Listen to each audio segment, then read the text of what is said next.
দর্শক ক্রিকেট 97-এ স্বাগত জানাচ্ছি আমি গোলাম সারোয়ার। আমার গায়ে যে জার্সিটা দেখতে পাচ্ছেন এই জার্সিটার জায়গায় বাংলাদেশের জার্সি থাকতে পারতো যদি বাংলাদেশ গতকালকের ম্যাচটিতে ভারতকে হারিয়ে দিতে পারতো। বাংলাদেশ দলের সেমিফাইনাল খেলার যেই স্বপ্ন সেই স্বপ্নটা যদি এখনও পর্যন্ত বেঁচে থাকতো, ভুল বললাম বোধহয়, বাংলাদেশ দলের সেমিফাইনাল খেলার যেই স্বপ্ন সেই স্বপ্নটা কিন্তু এখনও বেঁচে রয়েছে। অ্যান্ড থ্যাঙ্কস টু আফগানিস্তান, যারা অস্ট্রেলিয়ার মতো দলকে হারিয়ে দিয়েছে। বাংলাদেশ দলের স্বপ্নটা তারাই অন্তত বাঁচিয়ে রেখেছে। আফগানিস্তান নিজেরাও অবশ্য বিশ্বকাপের সেমিফাইনাল খেলার স্বপ্নটা দেখছে এবং সেই স্বপ্নের তরে আসলে তারা নিজেদের কাজটা ঠিকঠাক করে যাচ্ছে। বাংলাদেশ দল সেই স্বপ্নটা কি দেখতে পেরেছে?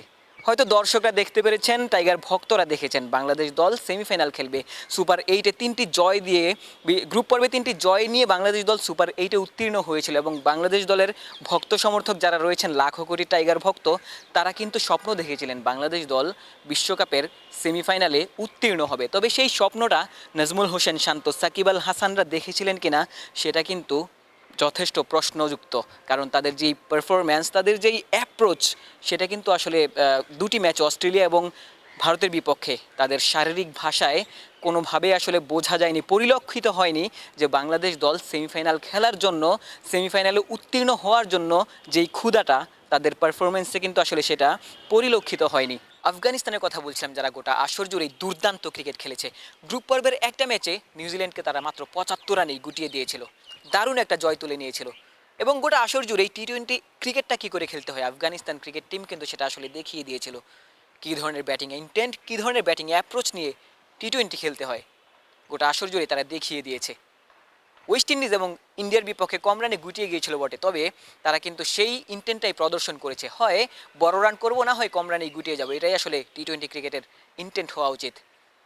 সুপার 8-এর একটা ম্যাচ যেটা আসলে আজ সকালে হয়েছে, অস্ট্রেলিয়ার বিপক্ষে 21 রানের জয় তারা তুলে নিয়েছে এবং যেটা তারা আসলে তৈরি করেছে, সম্ভাবনা তৈরি করেছে বাংলাদেশ দলের জন্য। সুপার 8-এর যেই গ্রুপ 1টা রয়েছে সেই ইকুয়েশন আসলে সব দলের জন্য তারা আসলে ওলটপালট করে দিয়েছে। যেমনটা গতকাল রাতে যেই ম্যাচটা বাংলাদেশ এবং ভারতের মধ্যকার ছিল, সেই ম্যাচ শেষে যেমনটা মনে হচ্ছিল বাংলাদেশ আসর থেকে ছিটকে গিয়েছে, ইন্ডিয়া কোয়ালিফাই করে ফেলেছে, তবে সেই ইকুয়েশন কিন্তু আসলে বদলে গিয়েছে পুরোটাই।